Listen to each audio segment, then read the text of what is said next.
Hi, it's Karen Meggitt. I'm a stock Pilates instructor.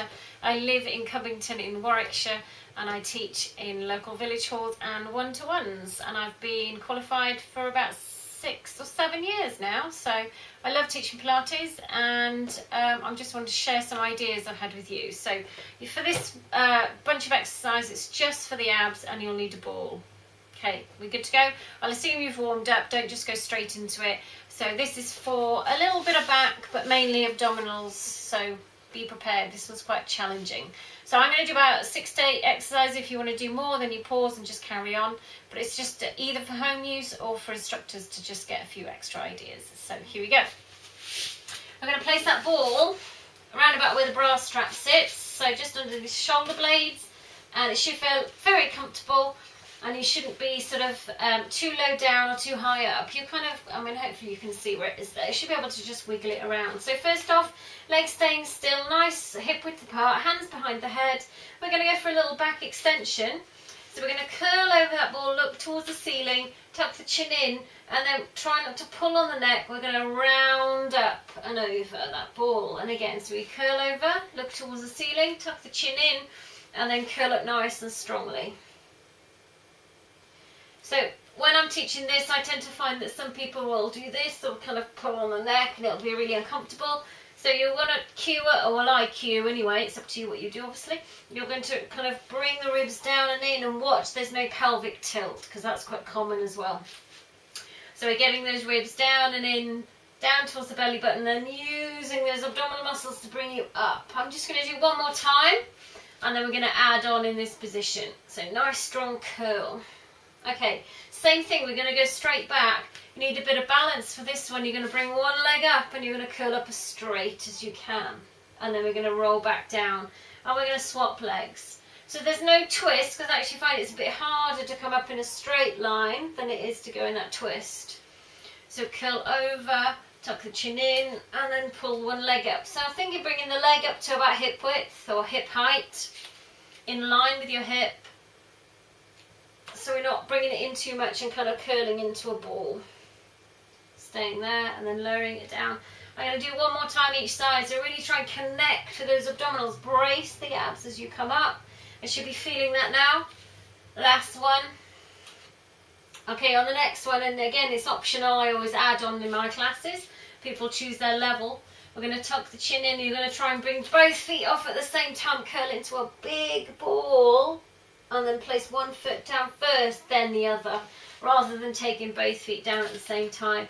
So we curl over, tuck the chin in, and then really be conscious of trying to bring both legs up at the same time. Pull into a tight ball, really pull in tight with your abdominals, and then one foot down, then the other. And again. So it's a nice strong pull in round the spine. Keep pulling in nice and tight, draw the abdominals in strongly. And push down into that ball. Just going to do one more. As by the end my abs will be on fire. We're going to pull in. And then one down and then the other. Good, so that's the start. So it's nice that one, it gives a little bit of a back extension to start off with. I do like that one. I use that one quite a lot in my class. Okay, so now we're going to press that ball right up against the back side, so we're kind of pressing in there, sitting up nice and tall, and instead of rounding back, we're going to hinge back. So I just cue to push back into the ball, and then when you come up, it's almost as if I've got a piece of string, and I'm pulling the chest up. So rather than pushing down and then coming forwards, we're going to hinge. So imagine hinging from here and then lifting up. So this is the kind of lower option, and of course we're going to add on. So this is good. It shows you don't have to do curls to work your abs. These are really strong isometric, isotonic contractions, so we're not pushing or using the neck too much in this set. Last two, because I don't know about you, but a lot of people complain of kind of neck pulling and things like that. Last one.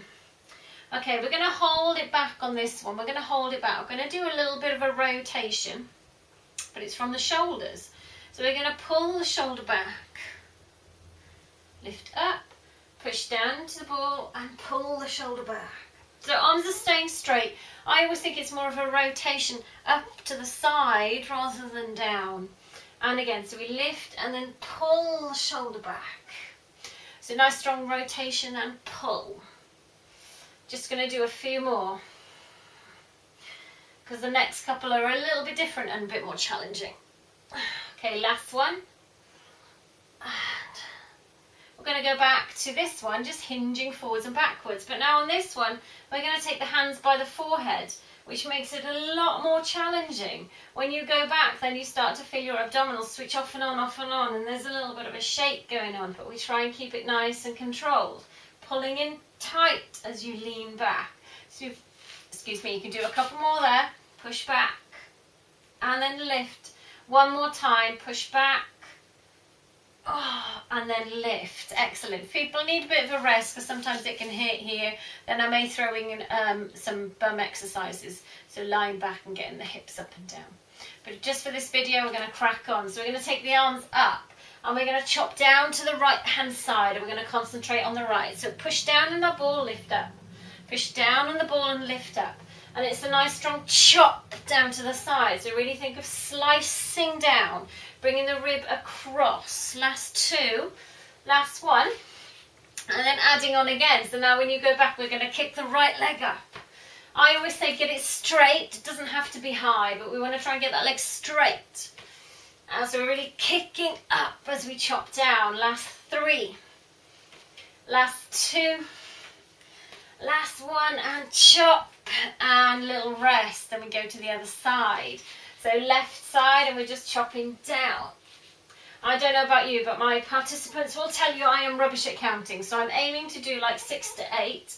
But if you're counting at home and I haven't done enough on one side or the other, then obviously you do what you want. I always say 2 more, and it ends up being something like 8 in my class, so they know what I'm like. I'm going to do one more. And now when I'm going to kick that left leg up as I chop down. So it's a nice strong squeeze. Now cue to pull the abs in tight as you chop. Really feel that burn underneath the ribs. Get those obliques working. I've got 2 more. Kick. Last one. Kick.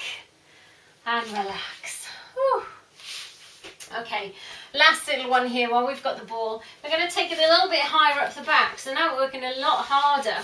So I've probably gone back too far actually. So we want it more sort of the lumbar spine, so we're in that leant back position. Push down in the ball and do a halfway up. Push down, halfway up. So staying in a really low mid-range. So rather than curling over the ball, we push down and then we do a halfway up. So we're not releasing at all. If you want to work harder, hands come across the chest. We push down and then we lift up. I can really feel those abs switching off and on. We're not letting them get a chance to switch off, so they're really working hard. Last 2, push and lift halfway up. Last one, push and lift. And we're done. That's a little ab workout with the ball. Hope you enjoy it. Thanks very much for watching. Bye.